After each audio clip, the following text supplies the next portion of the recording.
Every time's on Pearl.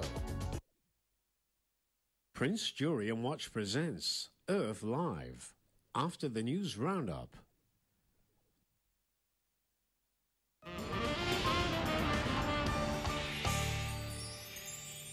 Hello, welcome to Hong Kong, Hong Kong, and to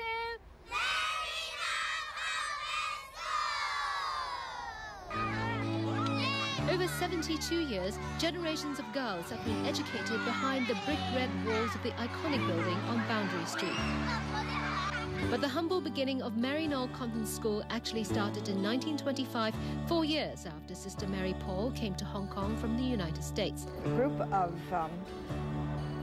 Portuguese families came to her and said to her, "Will you begin a school?" And Sister Paul, very much in the tradition of the Catholic Church, said, "You have to get me 12 children." And so they did. We started a kindergarten in the garage of the house on Austin Road. And then, of course, we went to Prince Edward Road. We had to rent some rooms there before we came here in 1937.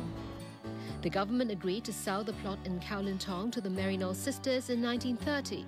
The foundation stone of the new school building was laid 6 years later by Governor Andrew Jackson. If I assumed what Sister Paul would say, I think she wanted a building that was sturdy, nice looking, really simple, but safe. And I think that some of the architecture reminds me a lot of our mother house in New York. The building was designed by an English architect firm based in Hong Kong called Little, Adams and Wood. It is of a collegiate Gothic style adopted by quite a few American universities at the time. The heart of the building is a courtyard lined with classrooms on all four sides, and in one corner stands the Virgin Mary. The courtyard is an old monastery type of thing, so children would always be safe. World War II was a bitter chapter in the school's history when it was taken over by Japanese troops. Maryknoll Convent School was the first building to be occupied by the invaders. The Japanese had picked this building, before they came into Hong Kong properly. I mean, a conquering country does not know, they know where they're going. So they needed a hospital, and they used this as their headquarters. Well, it was certainly devastated. As you come up the Boundary Street stone steps, just before you take the last set of about 3 to enter the door, there was a cavity. And every time I would walk around it to go in the door, I would think, thank you, Lord, it didn't hit the building, so nobody was killed. The school reopened in January 1946, but the Japanese didn't leave until 4 months later, when the sisters finally repossessed the whole building.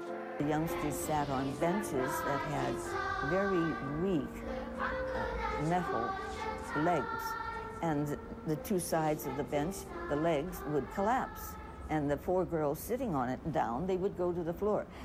The youngsters, I called them my pencils, because they were so thin. The trauma of war. Since then, the sisters contributed not just to education, but also to medical care and poverty relief, for example, by providing space for women workshops. And to this day, the school remains true to its motto. The motto of our school is Sola Nobilitas Virtus. It means virtue alone ennobles.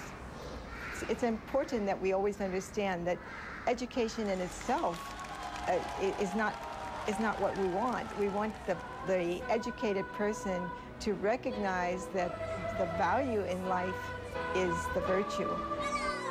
The Maryknoll sisters handed over the daily running of the school to the Maryknoll Convent School Foundation in 2004, an organization made up of alumni and former principals.